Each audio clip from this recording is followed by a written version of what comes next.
She was barely 19 when her own blood sold her like livestock. But the man who bought her wasn't the monster she expected. The real monster was already waiting for her, smiling, at the end of that long, dusty road. And what happened next on that desolate Texas ranch would unearth a secret so dark it would leave everyone shattered. The dust in Clearwater, Texas, tasted like grit and regret. It swirled in the scorching afternoon air, coating everything in a fine red powder. The sun didn't just shine here, it punished. It beat down on the cracked earth, on the peeling paint of the ramshackle house, and on the spirit of a young woman named Essie. She stood barefoot in the yard, her feet tough but her heart trembling. She wouldn't look at them. She wouldn't give them her eyes. She stared at a patch of stubborn weeds, focusing on the only thing that seemed to have the will to survive in this place. Her father, Burl, stood beside her. He was a man weathered by whiskey and hollowed out by resentment. His face was a roadmap of disappointment, and every line seemed to lead back to her. He'd never wanted a daughter. He'd made that clear every day of her 19 years. Never wanted a girl in this house, Burl spat, the words cutting through the heat like a rusty blade. His voice was a low, gravelly thing, full of jagged edges. Women ain't good for nothing but keeping house and birthing sons. I needed a boy to work this land, not some delicate thing. He said the word delicate like it was a curse. Across from him stood another man. High. He was tall, with shoulders as broad as a barn door, and eyes as cold and gray as winter stone. He didn't move. He didn't flinch. He just stood there, his weathered hands hanging at his sides, listening to Burl's cruel rant as if he were listening to the weather report. He was a statue of a man, carved from the harsh Texas landscape itself. I'm selling the girl, Burl said, the finality in his voice like a hammer blow, for a prize bull and $50. Can't afford to keep feeding dead weight. You take her, and we're square on what I owe you. $50, a prize bull. That was her worth. Inside the house, a muffled sob broke the stillness. Her mother, Nelwyn, a woman who had tried to fight, who had tried to intervene, but Burl's fist had silenced her protest just last night. The fresh bruise on her jaw was a purple testament to her powerlessness, a blooming flower of despair. High's jaw tightened. It was the only part of him that moved, a tiny ripple in a stone-cold lake. This wasn't just business. He could see that. This was cruelty, pure and simple. But his reputation was built on a foundation of unshakable composure. He showed no weakness. He showed no emotion. A deal's a deal, High said finally, his voice flat, empty. It was the sound of a key turning in a lock. But understand this. I expect work, not tears. He turned his gaze on Essie for the first time. His eyes weren't just cold. They were assessing, like a rancher evaluating new livestock. He was looking for strength, for durability. He was looking to see if his investment was sound. And in that moment, Essie made a promise to herself. He would not see her break. Her father would not have the satisfaction. This new man, this stone-faced rancher, would never, ever see her cry. She lifted her chin, the dust clinging to her bare feet, and met his gaze. She held it, a flicker of defiance in a world determined to extinguish her. High gave a curt nod. The deal was done, and Essie's life, as she knew it, was over. The wagon ride to High's ranch was a journey into silence. The world stretched out around them, an endless canvas of Texas plains under a bleached white sky. The only sounds were the steady clip-clop of the horses' hooves and the tired creak of worn leather. It wasn't an empty silence. It was heavy, weighed down with everything that hadn't been said. Essie sat rigid on the wagon bench, her hands clenched in her lap, her heart hammered against her ribs, a frantic bird trapped in a cage of bone. She stole a glance at the man beside her. High stared straight ahead, his profile as unforgiving as a cliff face. What kind of man buys a person? What horrors awaited her at the end of this ride? She thought of her mother, of the silent tears she'd be shedding into her apron. A part of Essie ached for her, but another harder part felt a strange sense of release. She was free from Burl's daily contempt, from the suffocating air of that broken-down house. Whatever lay ahead, it had to be better than what she'd left behind. Or so she hoped.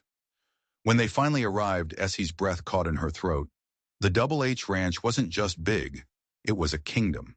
Thousands of acres of rolling grassland, dotted with cattle, stretched as far as the eye could see. A river snaked through the property like a silver ribbon. The main house was imposing, built from rough-hewn timber that had weathered decades of storms, standing proud and defiant against the vast sky. This was a place of power, of substance. High climbed down from the wagon, his movements economical and sure. He waited for her to follow, his face that same unreadable mask. "This is how it works here," he said, his tone leaving no room for argument. "You pull your weight or you find yourself back where you came from. The sun rises, you work. The sun sets, you work some more. No exceptions." Essie nodded, her throat too dry to speak. She felt small, a piece of driftwood washed up on the shore of this massive, intimidating world. She stood there in the shadow of the great house, her worn dress flapping in the wind, a stranger in a strange land. And that's when she saw him. A young man emerged from the barn, wiping his hands on a rag. He was barely older than she was, with a shock of sandy hair and eyes the color of a summer sky. Where high was hard edges and stone, this young man was all gentle curves and warm light. A smile touched his lips, and it was like the sun breaking through the clouds. "Welcome to the Double H," he said, his voice warm and genuine. He tipped his hat. "I'm Osby. High's my father." He looked from his father's stoic face to Essie's frightened one. His kind eyes held a flicker of understanding, of sympathy. "I hope you'll find some happiness here," he added softly. For the first time since that horrible transaction in the dusty yard, Essie felt a tiny, fragile flicker of hope. Maybe this place wouldn't be a prison. Maybe, just maybe, she could find a corner of this vast kingdom to call her own. But Osby's smile, as warm as it was, didn't quite reach his eyes. And the way his father watched him, it wasn't with pride. It was with something else. Something that looked a lot like fear. Have you ever felt completely out of place? Like you've been dropped into someone else's life? Let me know in the comments if you've ever had to start over from nothing. The first weeks at the Double H were a trial by fire. Essie's body, already accustomed to hard work, was pushed to its absolute limit. She woke before the sun painted the sky, her muscles screaming in protest. The chores were relentless, a never-ending cycle of labor that left her breathless and aching. She milked a dozen cows before breakfast, their warm flanks and swishing tails her only companions in the pre-dawn chill. She hauled buckets of water from the deep well until her arms felt like they would tear from their sockets. She tended a sprawling vegetable garden under the merciless Texas sun, which burned her fair skin until it blistered and peeled. She scrubbed the rough-hewn floors of the massive house on her hands and knees until they were raw. Her hands, once just calloused, became a roadmap of cracks and blisters. Every fiber of her being screamed for rest, for just a moment of peace. But rest was a luxury this new life did not afford. And High watched her. He watched her with the detached, clinical interest of a man evaluating a tool. When she stumbled under the weight of the water buckets, spilling half the precious liquid into the dust, he didn't offer a hand. He just stood there, his steel-gray eyes missing nothing, his silence a heavier condemnation than any curse.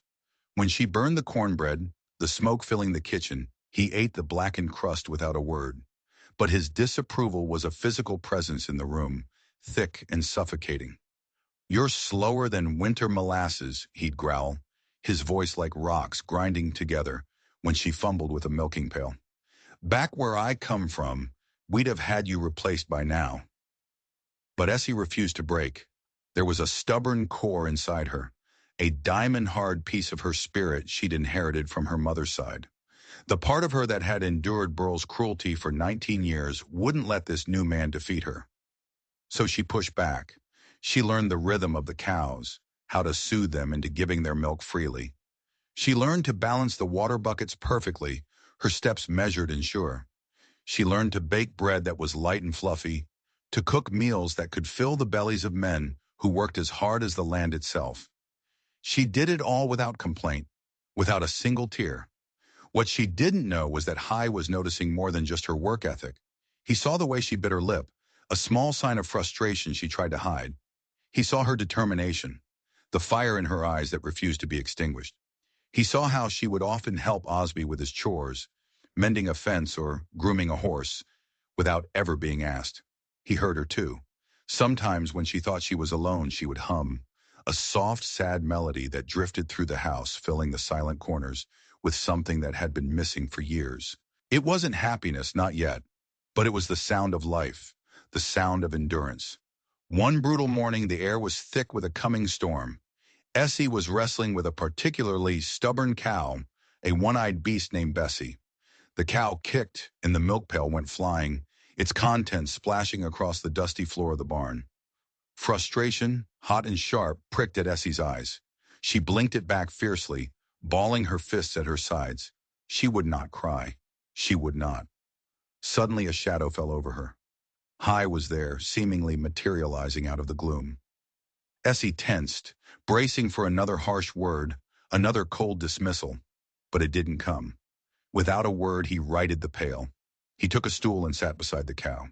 Then he placed his large, scarred hands over her smaller, trembling ones, guiding her movements. "Like this," he said gruffly. His voice was softer than she had ever heard it, almost gentle. "Firm but steady. She's got to trust you." The warmth of his hands was a shock. The unexpected kindness in his voice sent a jolt, something electric and confusing, through her entire body. For a single, fleeting moment, the massive wall between them seemed to crack. She could feel the strength in his hands, but also a strange sort of care. "Thank you," she whispered, her voice barely audible. She didn't dare look at him. He pulled his hands back as if he'd been burned. He stood up quickly, the gruff mask slamming back into place. "Don't read anything into it," he said, his voice harsh again. "Just don't want you ruining good milk." He turned and strode out of the barn, leaving her alone in the sudden quiet. But it was too late. Essie had seen it. In that brief moment, in the warmth of his touch and the surprising softness of his voice, she had seen a flicker of the man beneath the armor. And it made her wonder, what was he hiding? Why was he so afraid to let anyone in? The ranch was full of secrets, she was beginning to realize, and she was standing right in the middle of them. The seasons in Texas don't so much change as they shift, a subtle recalibration of heat and light. Summer's brutal rain melted into a milder autumn, and with it came a change in the rhythm of the ranch. Essie had not only found her footing in the relentless daily routine, she had started to carve out small moments of unexpected peace. These moments almost always involved Osby. He was the light to his father's shadow. Where Hai was silence and judgment, Osby was conversation and easy laughter. He'd seek her out in the garden or the barn, always with a kind word or a funny story. He had a quick wit and a gentle heart, and his presence was a balm on Essie's weary soul. One evening, as they sat on the porch steps, watching the sun bleed across the horizon in streaks of orange and purple, Osby started talking about his mother. "Her name was May," he said, his voice soft with memory. "She died when I was barely 10. Left father to raise me all on his own." Essie listened, her heart aching for the boy he must have been, and for the man Hai became. "Father, he wasn't always so hard," Osby confided, his gaze distant. "May's death, it was sudden. It changed him. It was like he built a wall around his heart and locked the gate. He never speaks of her. It's like she never existed." A sudden death. That explains so much about Hai's coldness, the deep well of grief he kept hidden behind his stony facade. Essie started to see him differently.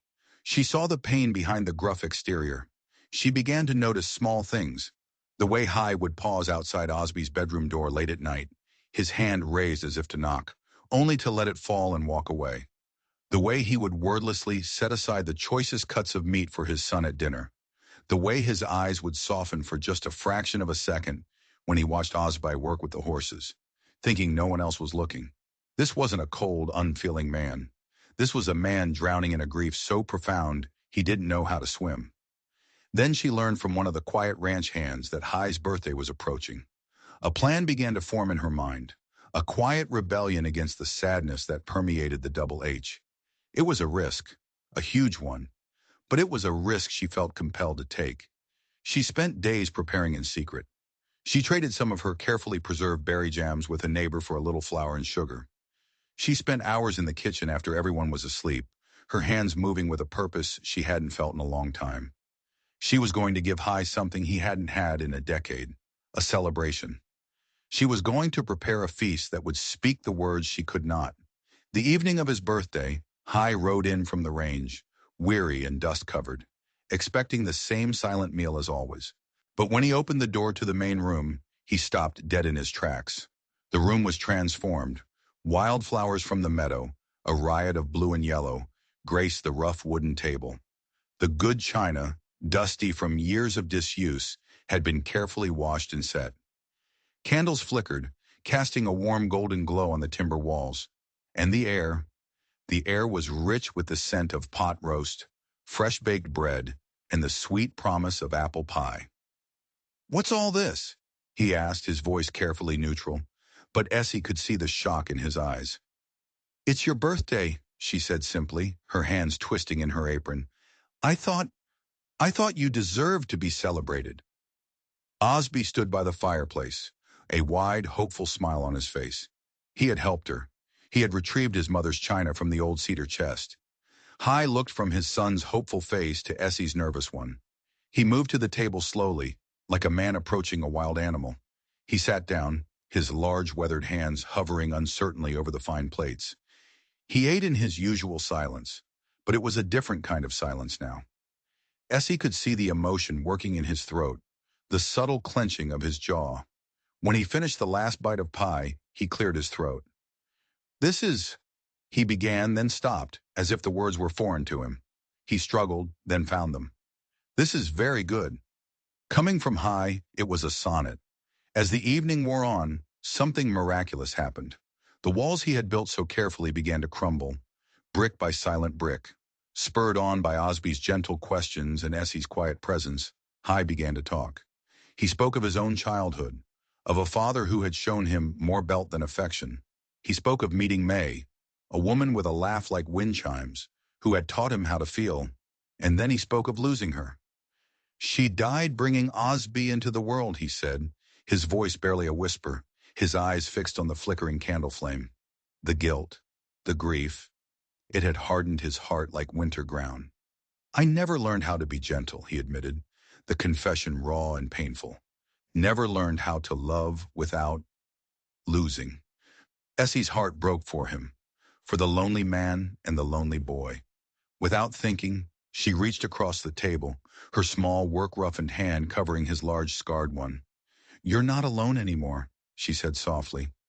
The silence that followed was different. It wasn't heavy with unspoken grief.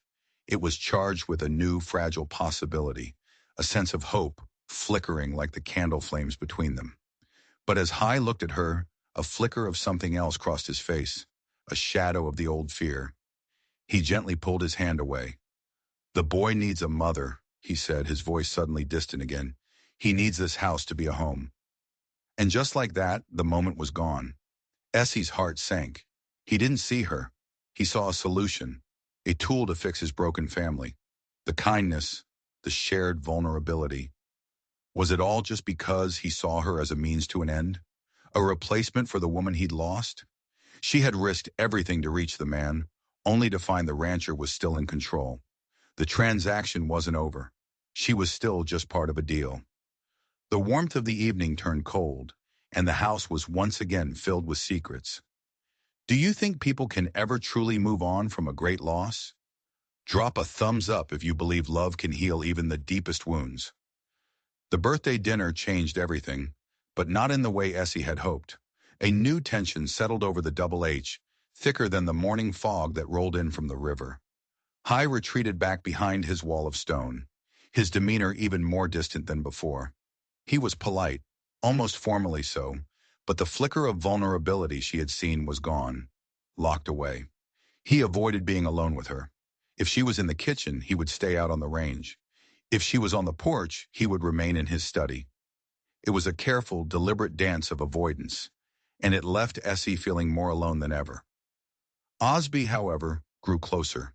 He seemed determined to bridge the chasm his father had reopened. He started calling her Essie May. A slip of the tongue at first, but it quickly became a pet name.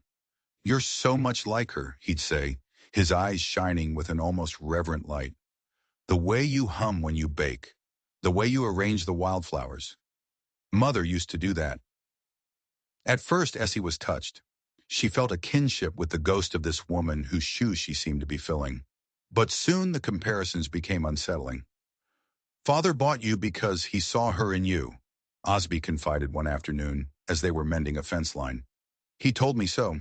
He said it was like Providence sent you to us, to make our family whole again. The words landed like stones in her stomach. Providence hadn't sent her. Her father had sold her.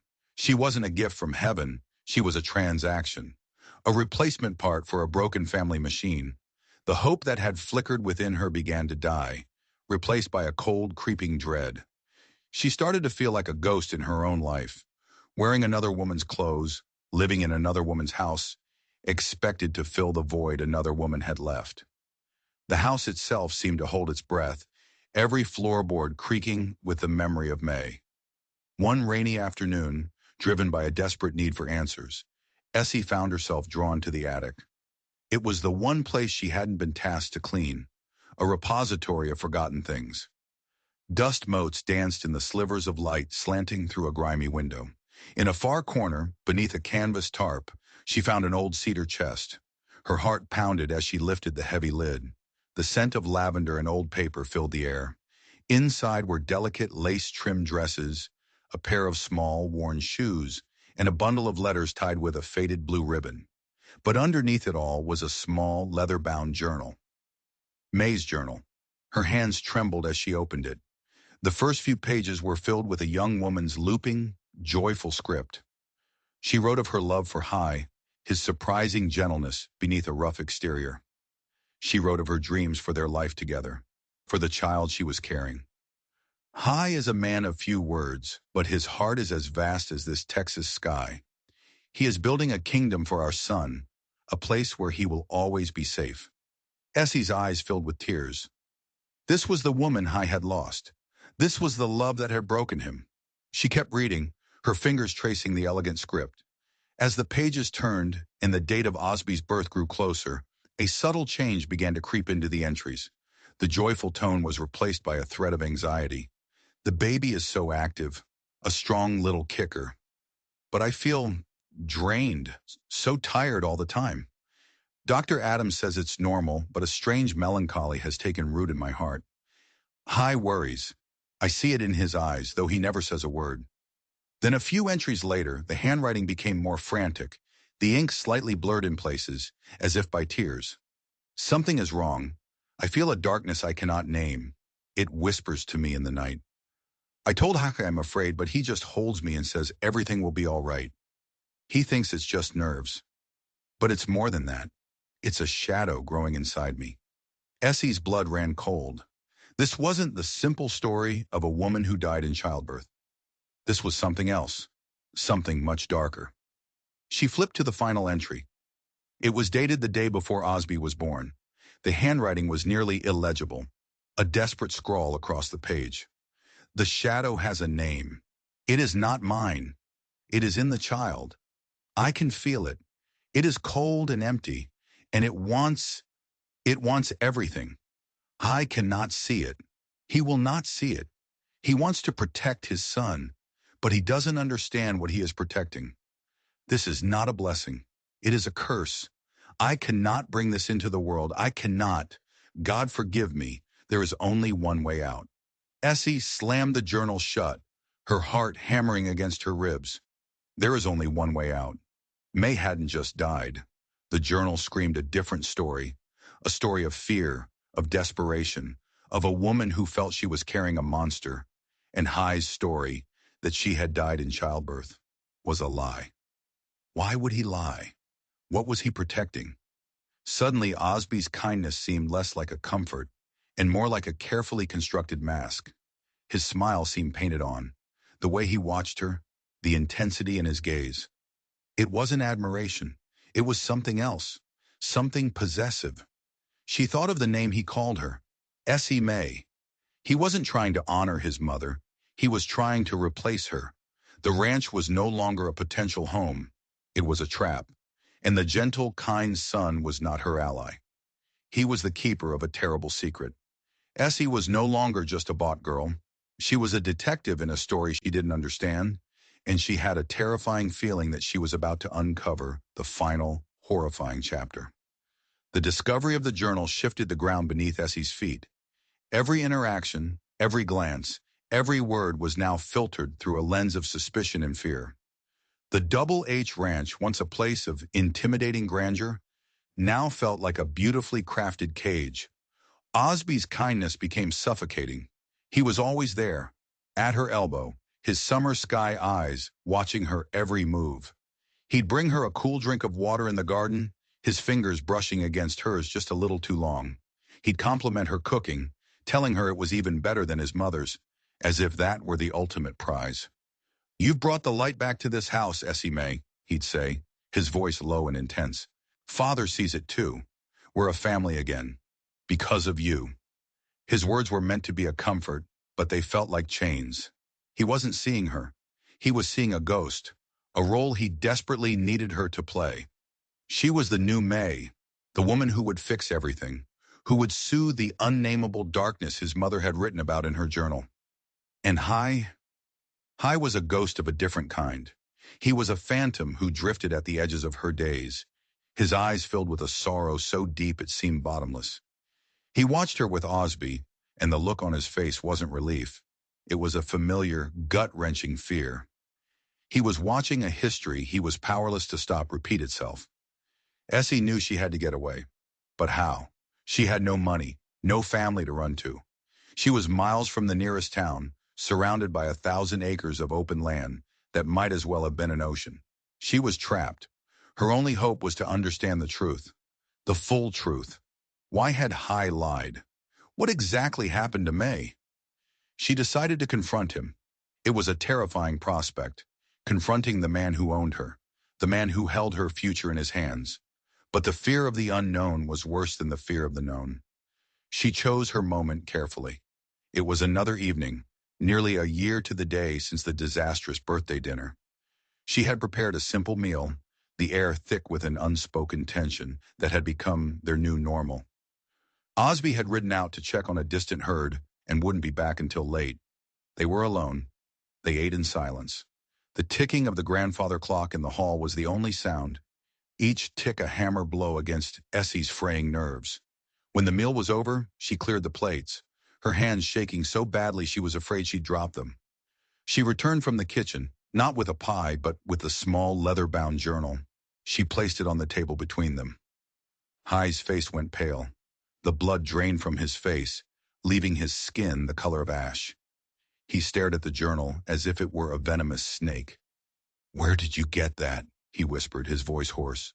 "From the attic," Essie said, her own voice surprisingly steady. "From her chest." He closed his eyes, a pained expression crossing his features. "You shouldn't have read that." "She didn't die in childbirth, did she?" Essie pressed, her heart pounding. "That was a lie." Hai opened his eyes. The grief in them was a raw, gaping wound.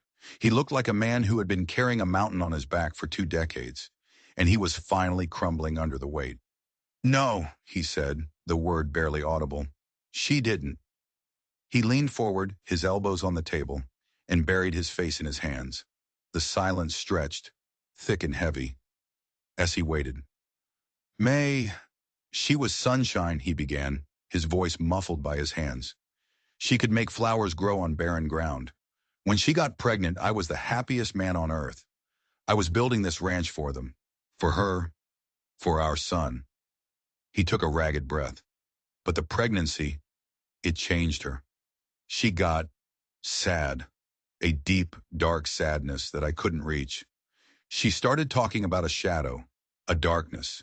I thought it was just fear. I told her everything would be fine. His voice broke. Then the day before Osby was born, I found her in the barn. She'd tried to take her own life. She said she couldn't let the curse into the world. I got her to the doctor just in time. They had to deliver the baby right then and there to save them both. Essie gasped, her hand flying to her mouth. Osby was born small but healthy, High continued, his voice hollow. But May, she never recovered. The darkness didn't lift. It consumed her. She wouldn't hold him. She wouldn't even look at him. She'd just stare at the wall, whispering about the shadow in his eyes. What happened to her? Essie whispered. High finally looked up, and the look in his eyes would haunt Essie forever. It was a mix of guilt, horror, and a terrible, abiding love. 2 months later, she walked out to the river, the one that cuts through the south pasture, and she never came back. We found her body 3 days later. The official story was that she slipped and fell, a tragic accident, a grieving new mother, overcome with exhaustion. He leaned back, his face a mask of agony. But it wasn't an accident. She left me. She left him. She chose the river over her own son, over me.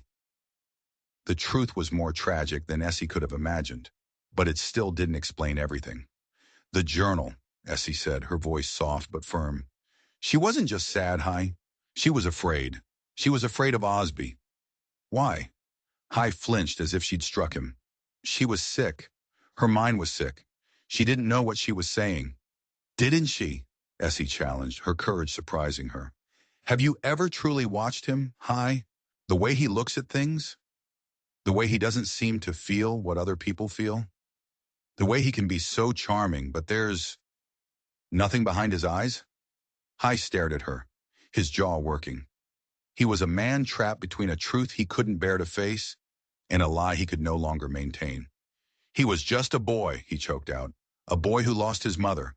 I had to protect him. I had to. I had to build a world for him where he could be normal, where he could be happy. When I saw you standing in that dusty yard, you have her spirit, her strength.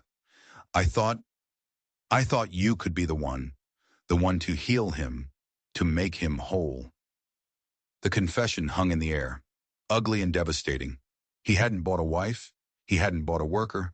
He had bought a cure, a human sacrifice to appease the ghost of his dead wife and the darkness in his living son. And from the shadows of the hallway, a figure stepped forward. Osby. He had been standing there the whole time. He hadn't gone to check the herd. He had been listening, and the gentle, kind smile was gone from his face. In its place was an expression of cold, chilling fury. The mask had finally shattered, and the thing underneath was more terrifying than Essie could have ever imagined. So, Osby said, his voice dangerously calm, a stark contrast to the storm raging in his eyes.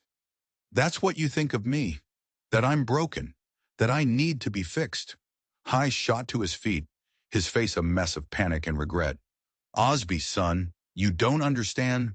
Oh, I understand perfectly, father, Osby interrupted, his voice dripping with a sarcasm that was sharper than a shard of glass. He took a step into the room, and the candlelight flickered across his face, revealing the unsettling emptiness in his eyes that his mother had written about. You've been lying to me my entire life. You told me she was a saint. You told me she loved me. He turned his cold gaze on Essie. It was no longer the look of a gentle admirer. It was the look of a collector whose prized possession was trying to escape. And you, he hissed, you were supposed to be different. You were supposed to be my new mother, my Essie May. But you're just like her, seeing shadows where there's only light. Osby, please, Essie begged, her voice trembling. She pushed her chair back, trying to put distance between them. The room suddenly felt small, the walls closing in. He's not a monster, High pleaded, stepping between Osby and Essie, a desperate, protective gesture. He's my son. He's he's had a hard life. Osby laughed. It was a hollow, ugly sound that echoed in the silent house. A hard life? You've given me everything. You've protected me. You've cleaned up my messes. You've told me I was special, and I am. He took another step, his movements like a predator stalking its prey. She saw it. My first mother. She saw how special I was. It frightened her. Weak people are always frightened by strength. The atmosphere in the room was electric with menace. This was the darkness May had seen. Not a curse or a shadow, but a profound and chilling absence of empathy. a void where a soul should be. What messes? Essie asked, her voice a whisper. What messes did he have to clean up? Hai wouldn't look at her. He kept his eyes on his son, his face pleading. Don't do this, son. Tell her, father, Osby taunted, a cruel smile playing on his lips. Tell her about the stray cats that used to disappear from the barn. Tell her about the neighbor's dog that was found down by the river. Tell her about the time the doctor's boy fell from the hayloft and broke his arm after he called me a name. Each revelation was a hammer blow. Essie looked at Hai, whose silence was a confession. He had known. He had known all along. He had seen the signs, the small cruelties, the chilling lack of remorse, and he had covered them up. He had lied to himself, to the world, and now to her. His desperation to make his family whole wasn't just about healing grief. It was about containment. The entire ranch, the silent ranch hands, the isolation. It was all a carefully constructed prison designed to keep Osby's true nature from ever seeing the light of day. And she, Essie, was the new warden. Or perhaps the next victim. Suddenly, the sound of a horse galloping hard into the yard broke the terrible spell. It was followed by a loud, drunken shouting. Hi! Get out here! We have unfinished business, you and I! Essie's blood ran cold. She knew that voice. It was the gravelly, whiskey-soaked sound of her own personal monster. Burl. Her father had come back. The arrival of Burl was like throwing a lit match into a room full of gunpowder. The tense, quiet horror of the dining room exploded into chaos. Hai spun toward the door, his face a mask of disbelief and fury. Stay here, he ordered Essie, his voice a low growl, before striding out onto the porch. But Osby just smiled, a slow, predatory smile. Unfinished business, he mused, his eyes gleaming with a strange, excited light. It seems we have a guest. He moved toward the door, not with alarm, but with a chilling sense of curiosity. Essie couldn't stay put. Her legs, trembling but resolute, carried her to the doorway. She peered out into the moonlit yard. Burl was swaying beside his horse, a half-empty bottle of whiskey clutched in his hand. His face was flushed with drink and rage. I heard you struck it rich out here, he yelled, pointing a wavering finger at Hai. Living in this big house while my own flesh and blood slaves away for you. That wasn't the deal. $50 and a bull? That's an insult. She's worth more than that. I want my cut. You got what you were owed, Hai said, his voice dangerously low. He stood on the top step of the porch, a formidable silhouette against the light from the house. You're not welcome here, Burl. Get on your horse and ride out before you regret it. Regret it? Burl laughed, a ragged, ugly sound. He took a swig from the bottle. You're the one who's going to have regrets. I'm her father. I have rights. I want another $500, or I'm taking her back. Essie flinched as if struck. The idea of going back, of being under Burl's thumb again, was a fate worse than death. But it was Osby who reacted. He moved past his father, down the steps, and into the yard. He walked with a calm, deliberate grace that was terrifying. The rage was gone from his face, replaced by an unnerving placidity. You can't take her, Osby said, his voice soft, almost reasonable. She belongs here, with us. Burl squinted at him. And who the hell are you? The stable boy? I'm the reason she's here, Osby replied, his smile returning. It was a smile that didn't touch his eyes. She completes our family. She's very important to me. So you see, I can't let you take her. You ain't letting me do anything, boy, Burl slurred, puffing out his chest. He took a clumsy step toward Osby. She's my property, and I'll do with her as I please. And that's when it happened. In the space of a heartbeat, Osby's placid demeanor vanished. His face contorted into a mask of pure, unadulterated rage. It was the same rage his mother must have seen, the same darkness she had written about in her journal. He lunged. It wasn't a fight. It was an attack. Osby moved with a shocking, brutal speed. He slammed into Burl, knocking the bigger man to the ground. The whiskey bottle shattered, the sharp smell of alcohol filling the air. She is not property, Osby screamed, his voice a high, unearthly shriek. He straddled Burl, his hands closing around the man's throat. She's mine! Mine! Burl's eyes went wide with shock and fear, his hands scrabbling uselessly at Osby's wrists. He made a choked, gurgling sound. Essie screamed. Hai, who had been frozen in horror, finally broke from his stupor. He charged into the yard and ripped his son off of Burl, throwing him backward into the dust. Osby, no! Hai roared, a sound of pure anguish. Osby scrambled to his feet, his chest heaving, his eyes wild. He looked from his father to the gasping, choking form of Burl on the ground, and then to Essie, who stood frozen on the porch. In that moment, everyone saw him for what he truly was. Not a gentle son, not a charming boy, a monster. And Hai finally saw it too. The lie he had lived for 20 years shattered around him. He could no longer protect him. He could no longer pretend. He had tried to contain the darkness, but it had finally, violently broken free. He looked at his son, the boy he loved, the monster he had raised, and then he looked at Essie, the innocent woman he had dragged into their cursed lives, and he had to make a choice. The choice between the son he had created and the woman he had come to love.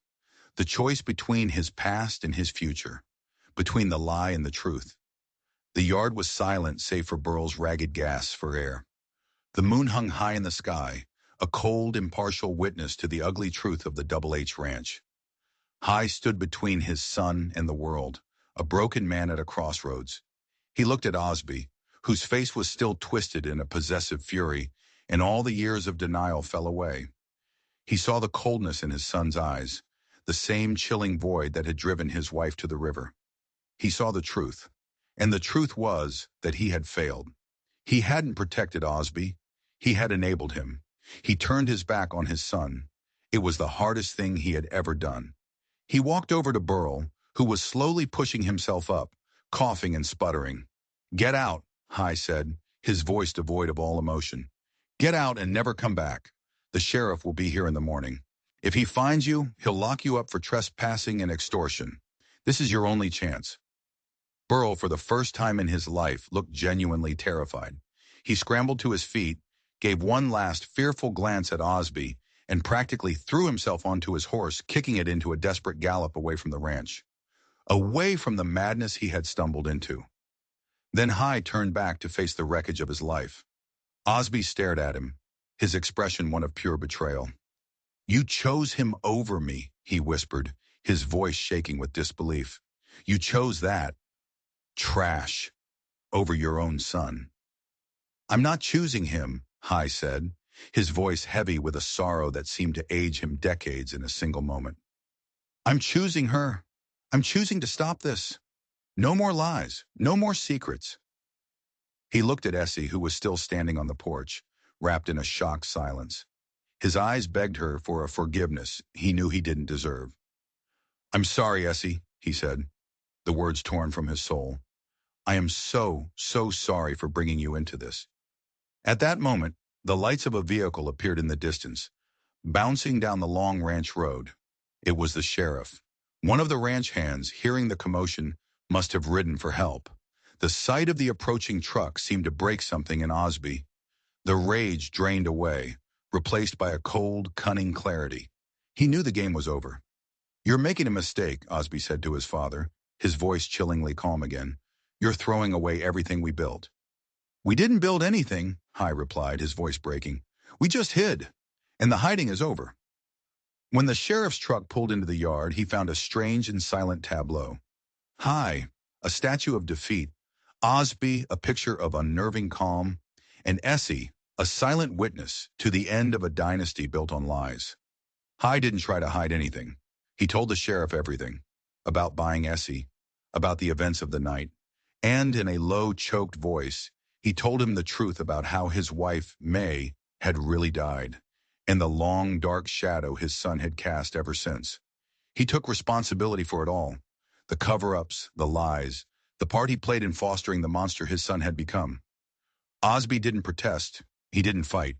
He simply watched his father confess, his expression unreadable. As the sheriff led him to the truck, he looked back at Essie one last time. "He'll never love you like I do," he said, his voice soft. "No one will." It wasn't a threat. It was a promise, a final, chilling declaration of a love so twisted and possessive it had destroyed everything it touched. Osby wasn't taken to jail. He was taken to a state hospital, a place for the mentally ill, a sanitarium on a lonely hill far from the Double H Burl, was picked up on the road back to town, drunk and incoherent. He was charged with public intoxication and extortion and spent the next 6 months in a county jail, a fitting end for a man who had sold his own daughter. And High was charged with illegal human trafficking. The law was the law, but because of his full confession, his cooperation, and the unique circumstances, the judge showed a sliver of mercy. He avoided prison time, but the sentence was still severe. Heavy fines, 5 years of strict probation, and a court order to pay restitution. To Essie, the court declared her a free woman and awarded her a significant portion of High's assets as damages, enough to start a new life, anywhere she wanted. The day the legal proceedings were over, High came to her. He looked older, smaller. The stone had been weathered away, leaving behind only the broken man. He handed her a deed. The paper was crisp and official.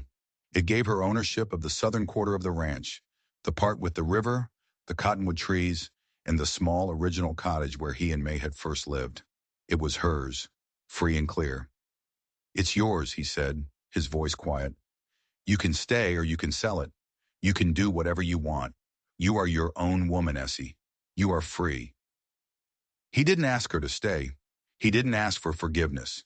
He just gave her the one thing she had never truly had, a choice. He turned to walk away, his shoulders slumped. He had lost his son, his reputation, and a large part of the kingdom he had built.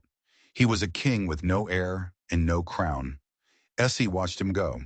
She looked down at the deed in her hand, the key to a future far away from this place of sorrow and secrets. She could leave. She could forget the Double H and the ghosts that haunted it.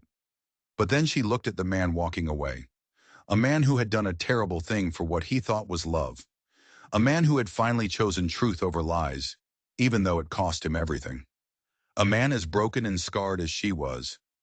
And she thought of the flicker of kindness in the barn, the shared grief at a birthday dinner, the way he had stood between her and his own son. She had come to this ranch as property, but she had found something else here. She had found her own strength, her own voice, and in the heart of all this darkness, she had seen a glimpse of a man worth saving. "Hi," she called out. He stopped, but he didn't turn around. "You can't run a ranch this big all by yourself," she said, her voice clear and strong in the quiet afternoon. "You're going to need a partner." He slowly turned to face her. Hope, a thing he thought he had lost forever, flickered in his weary eyes. It wasn't a fairy tale ending. It was something better. It was a beginning, a real one, built not on lies or desperation, but on the hard, solid ground of truth. Two wounded souls choosing to face the future together, not as owner and property, but as equals. A year later, on a sunny spring morning, Essie and High stood by the river, in the shade of the cottonwood trees on her land. Between them they held a small apple sapling. "For us," High said, his voice thick with emotion, "to grow with our partnership." He still couldn't say the word love. It was too soon. The wounds were too fresh. But Essie could see it in his eyes. They planted the tree together, their hands mixing in the rich, dark soil. As they worked, a wagon pulled up the road. A woman climbed down, her face lined with sorrow but her eyes bright with a resilient hope. It was Nelwyn, her mother. "Burl's gone for good," she said, her voice shaking with relief. "I sold that old cursed place. I have nothing left back there. I heard you had a home." Essie ran to her mother and they embraced, tears of sorrow and joy mingling together, a closing of old wounds and the opening of new possibilities. The ranch that had been a prison became a sanctuary. The silence was filled not with secrets, but with the quiet work of healing. Essie, Nelwyn, and High. A strange, broken, and beautiful family, learning to live again. The apple tree grew, its branches reaching for the vast Texas sky, a symbol of a love that was strong enough to grow in the most unexpected soil. Home, Essie realized, wasn't a place you were given. It was a place you built, piece by piece, out of truth, forgiveness, and the stubborn, unbreakable will to choose a second chance. Do you believe that even the most broken beginnings can lead to beautiful new endings? Let me know in the comments below with a simple, I believe. If this story of survival, secrets, and the power of choice moved you, please make sure to hit that subscribe button and ring the notification bell. You won't want to miss the incredible stories we have coming your way. Thank you for watching,